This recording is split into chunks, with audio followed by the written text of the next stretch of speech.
Well, hello, everybody. My name is Peyton with BG Curvato, and today we are going to talk about driveline services, really meaning transfer cases and differentials, and what those do and what that really means. So let's go ahead and get started. So the first thing that we need to talk about is what is a differential? So you can kind of see in the picture here that when a car turns, the distance that one wheel is going to take is going to be longer or shorter than the other one, depending on which way the car's turning. Okay. So what happens is the car makes a left turn, the inside wheel is not going to turn as fast. And if those two axles were linked, it would actually skid the vehicle. So one of them has to be able to move freely so that when you turn the vehicle, one can turn a little bit less or a little bit more, and it doesn't cause a chatter. Now, a chatter is what you'll experience with differentials that are having problems because as they take turns, they can't move freely like they want to, and they kind of lock up, and that's what makes the tires skid. And the customer's complaint is usually a chatter. I hear a chatter. So the tires would skip if you had just a solid axles.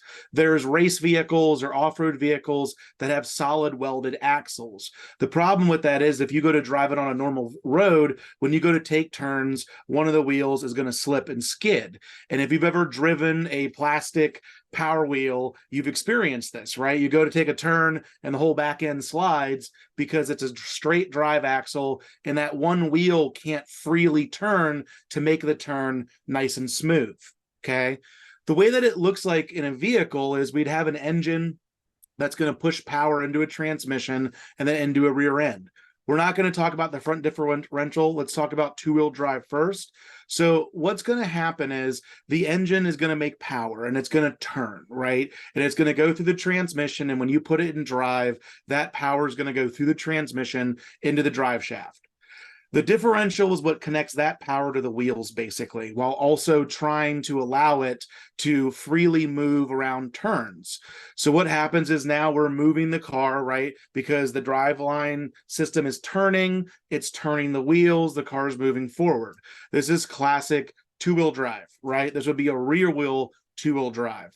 The one problem with this is that if you've ever gotten stuck in a mud or snow hole or any of those situations where the tire's spinning, you'll notice that you really only have power on one wheel and you will never really get out of that hole because one of them is going to always be free. And that means you only really get one wheel to spin. Okay. That's when they invented posi traction. So what posi traction is basically a set of springs that they put against the gears to kind of give it some tension so that when you're in a situation like this, it can freely spin both wheels because the springs are pushing pressure. But then when you need to make a turn, it's enough resistance that it can push against the spring and you still get normal action. Most vehicles that we deal with nowadays have posi traction or some form of posi traction. One thing you need to know about this is that there is special additives that you need to use in the oil or it will chatter and it will lock up because it needs a certain amount of lubricant to move and do its thing. Now, let's talk about four-wheel drive. So in the middle here, you'll see that there's a transfer case. What that's doing is basically splitting the power and allowing that power to go to the front. One thing with four-wheel drive is that you're going to have functionality. Sometimes it's a knob on the floor that you would actually shift, and sometimes it's buttons on the dash. But with four-wheel drive, it's an option, and that's different than all-wheel drive, which we'll talk about here in a second. So with the transfer case, what's going to happen is it's now when you're putting it into four high, we won't get into four loader in this conversation, but now you're sending power to that front differential, which is going to attach those wheels to the driveline system. So as that's turning, now it's all linked versus it just being free wheels driving down the road. Okay. So that's how the four-wheel drive system works. And then when you want to turn it back off, you put it back into two-wheel drive. Two big advantages to this system. One, you don't have to eat the gas mileage of all-wheel drive because you're powering all the wheels all the time. And you'll also notice in trucks, it's a lot harder to turn when you're in four-wheel drive.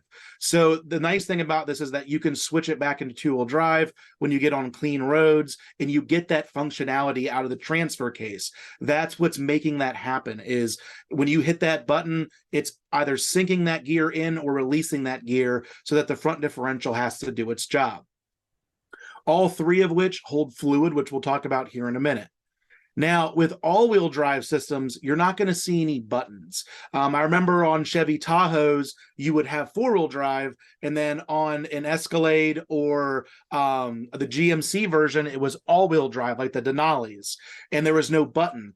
The problem with that is the front wheels are turning all the time under load. It puts more load on the engine, it puts more load on the differential, and those vehicles were known for having front differential problems because they were always engaged all the time. The problem with this is that it's always working. It's not necessarily a bad thing, but it does put more strain on the system because you're turning all four wheels all day, every day. We're seeing this a lot more between Audis, between Toyotas sell a lot more all-wheel drive vehicles. Mercedes sells a lot of all-wheel drive vehicles. It's always working. It's always functioning. And a lot of people don't even know it because now they don't have buttons to look at. So they're like, I don't know if it's four-wheel drive. It just says all-wheel drive on it, right? Because there's not a thing on the dash that says engage four-wheel drive. So they don't think about it. But these all-wheel drive systems need to be serviced just like everything else. So when we talk about servicing, there's been a big change in the last 10 years on what we're seeing from older differentials to newer differentials. The old ones were these big hunking pieces of metal that you could interchange parts, and it was actually part of the axle in the rear of the vehicle. Because of CAFE, we have to make every vehicle lighter every year. We're getting into these much smaller differentials. So this is a differential out of a Dodge Charger that's going to have a lot of power. These older systems, were 200, 300, 400, 500 pounds. The newer ones are less than 100 pounds because, again, we have to do more with less now with CAFE to keep these cars on the road. These older systems would take 3, sometimes 4 quarts of fluid. The newer ones, 1.5 quarts. Some of them are only taking a half a quart. So because of this, you're asking the fluid to do a lot more work than it's ever done before, and that's why it's so expensive. You'll see some European fluids are $60, $70 a quart, but it only takes 0.7 quarts of fluid because we're asking that fluid to do so much more than it used to, mainly because CAFE is requiring them to make everything lighter and more fuel efficient every year. So with this, we used to always do a 30,000 mile interval. It was pretty much across the board on every manufacturer. We'd change the gear oil every 30,000 miles. Because of keeping maintenance costs cheap on most vehicles, everything has gone to a lifetime fill. But I will tell you, every dealership that I go into is doing differentials or transfer casement replacements because when you don't change the fluid, eventually something's going to happen and it's going to go out. And the problem is that in most situations, it's on the customer to pay for this because it's outside of the manufacturer's warranty. So couple things to remember with transfer cases and differentials. One, it's a sealed unit. And what that means is if fluid is leaking out, it is low on fluid because it's losing fluid, right? There's nothing to add it. There's no reservoir. The other thing is anything that you see in that fluid is breakdown from inside of that case. Nothing from outside is getting into it unless it's getting submerged underwater when someone's towing with a vehicle, which isn't uncommon. But it is a sealed unit. So if something it is in there, it's usually debris from the fluid or either the gears or something breaking down. Now, there's no filter in the system, so it's just gear oil moving around in that system with the gears, and if there is debris, there's no filter to pick it up or take it out, and it's just going to be in there for the duration of the fluid. Like we talked about before, some of these new systems are not even taking half a quart of fluid, which is another reason that it needs to be serviced sooner than later. We're putting the same torque and power on all of these differentials. It's not like these cars aren't producing the same power they were before. We're asking these tiny things to do a lot of work that we didn't ask them to do before. In most cases, you do not have a service interval. There's no recommended service to when to do it, and it's usually dealership by dealership or independent by independent makes a recommendation. In most manufacturers, they are no longer warranted after 50,000 miles. They will not recommend a service for them, but all of a sudden, we're not going to recommend any service, but after 50, good luck, it's on you. And a differential could be $3,000 or $4,000 to replace. So changing the oil is really important, and also getting some protection out of that is a great idea too. So how do we determine that it goes bad? Well, the one thing that it does is it stops lubricating. That's pretty much its job every day, is to lubricate and keep things moving, and it breaks down and stops doing that. It'll also thicken up a lot as it breaks down, and that's something that you don't want to deal with, because it makes it actually work harder and it works hotter. The other thing is gear oil that's in good shape does a really good job of controlling the deposits that build up, and they suspend them in the fluid. When you don't have that ability, what happens is it gets into places that it shouldn't be, and when you go to drain it out, it's a lot harder to get that stuff out with really old fluid versus fluid that's at its right service life. So one, with both of our products, our gear oil and the stuff for transfer cases or manual transmissions, it's a very easy warranty. And as far as the industry goes, this is the biggest missed opportunity. Honda actually sells more gear oil than anybody because they actually have it come up on the dash and the customers know to get it done, and it's an easy explanation. Most of the vehicles out there, a lot of your Subarus, a lot of your European cars, a lot of the American cars are going all-wheel drive. Like the Toyota iDrive's all-wheel drive. A lot of the Highlanders are all-wheel drive now. They don't understand that they have this because they don't have a button on the dash. We need to be the ones that bring it up and explain to them, about protecting this system, because it's going to be the lifeblood of the vehicle down the road. If it goes out, the car's not driving. It's that simple.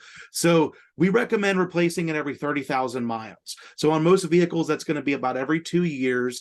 One way that you can explain it to them is servicing your four-wheel drive system, right? There's oil in there, just like there's engine oil or transmission oil. It wears out over a period of time. If you plan on keeping this vehicle, it's going to be a very smart decision to start servicing this now versus later.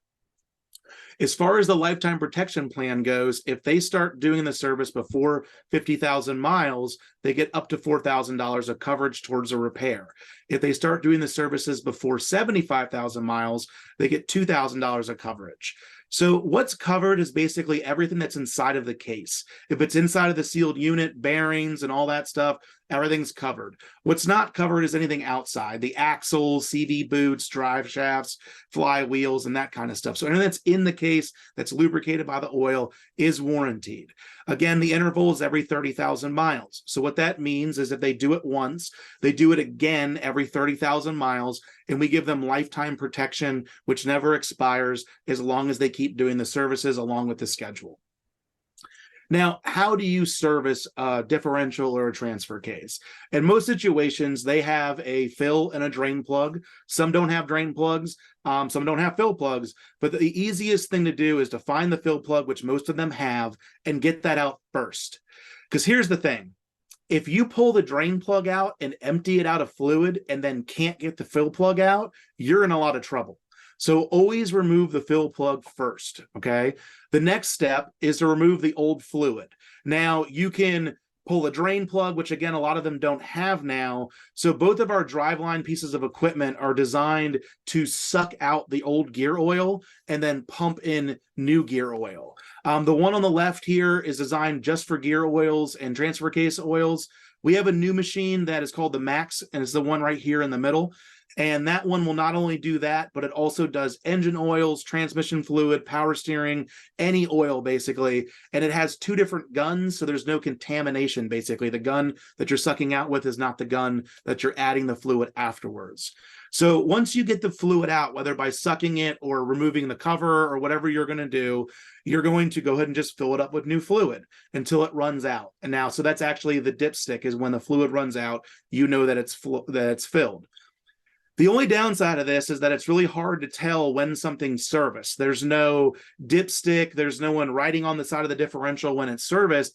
So if you're looking at it and it has a paint mark or it's pretty dirty, there's a pretty good chance that no one's ever opened it before, and it probably has never been serviced. Again, most of your customers don't even know that you have all-wheel drive in most situations. So what you really need to know about the fluids is really, is it a GL4? Or is it a GL5? When you look up your specs, start trying to learn the difference between the two. It's going to make your life a lot easier on the gear oil, transfer case oil, gear oil, hydraulic fluid, manual transmissions, and stuff like that. So there is a absolute ton of fluids and additives and limited slip additives and concentrates that you could buy across the board, and it's all over the place, the amount that you'd have to buy to be able to service most of the vehicles out there. We have a true universal transfer case fluid that'll work in almost every application out there.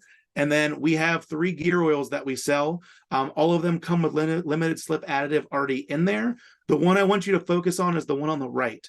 We're seeing more and more 75, 85 with the new vehicles. If you're not seeing it yet, it's definitely coming. And they definitely have service recommendations in their owner's manuals because they're getting to the point where they're realizing they got to do something because they're starting to go out. So usually you're going to look up that it's either a GL5 or a GL4. That's going to point you in the right direction and make your life a whole lot easier. When I get done with this webinar and process the recording, I will send you a copy of our Driveline application guide, which will make it really, really easy for you to determine which fluids you need to use, when and how, and etc. Now, with customers, I feel like the best way to bring this up, because most of them, again, don't even know that they have the system, is to let them know that you're going to inspect it. Hey, we're going to look at your 4-wheel drive system today and make sure that, we don't have any leaks and see that things are operating, and we'll let you know if it needs to be maintained, right? Letting them know ahead of time is always a heck of a lot easier than trying to bring it up later. Let them know that you're going to inspect it, so they're expecting to hear about it. Secondly, set a recommendation on when you want to recommend it. Most shops recommend 30,000 miles. It does depend on use, if you're towing or something like that, but it's very difficult to check. So for most shops, they'll recommend, every 30K, hey, we did it before at 60, you're at 90, it's time to do it again. Remember, people don't know.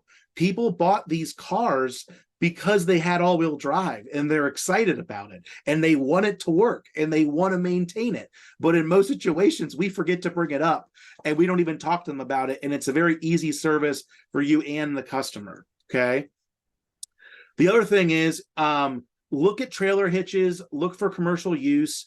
There's a lot of situations that when you don't change your gear oil, it can actually increase or decrease your miles per gallon in gas, because it makes everything in that system have to work harder to turn those wheels, because as the oil goes bad, it gets thicker.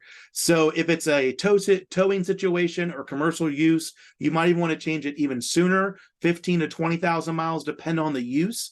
But this is one of those things that you don't want to get stuck paying for a $4,000 or $5,000 rear end. It's much cheaper to maintain it, and most customers will agree with you. I've never done my 4-wheel drive system. I didn't even know it existed. I didn't know there was oil in there. Thank you. Let's get it done. Okay. So a few things to remember. One, today's car is not like yesterday's car. We're not looking at the same thing as we were before. These smaller components need to be serviced or they're going to go out. We see it happen every day. Why not do it and get a warranty out of it? Most cars that you work on are out of warranties. Warranties are become shorter and shorter and shorter, and financing terms are becoming longer and longer. The best thing you could do is service that vehicle and get them some protection on it, so that when these items come up down the road, either they don't because they were serviced properly, or we have some protection to help cover it, and the customer doesn't have to pay for the whole expense. Another big thing is that most people want to maintain their car. They might not do it with you that visit. That's okay. Bring it up. Let them know that it needs to get done if they plan on keeping it. It's going to save them a ton of money in the long run. And then maybe next visit, they do it, or you bring it up again and you remind them, hey, we talked about this. Are you interested in getting it done today? Right? You've got to be the one that reminds them, because they're not going to remember. And you have to be the one that makes it important, because if you let them say no to you, of course, they're going to forget about it. Right? You have to make it important. And then lastly, remember that convenience is your number one seller. While the car's there is when they're going to do it, because the car is already there. So try to look it over fully and recommend everything you can. If they don't buy it on the first visit, that's okay. There's a good chance they're going to do it later. Not everybody can drop $3,000 on a visit, right? But they're interested in taking care of the car and maintaining the things that they need. So I thank you for joining me today. Hopefully you learned something. I'll send out this recording once I get it processed. And if you have any questions about anything, feel free to reach out to me directly and we can talk about it. Thank you so much. Have a good day.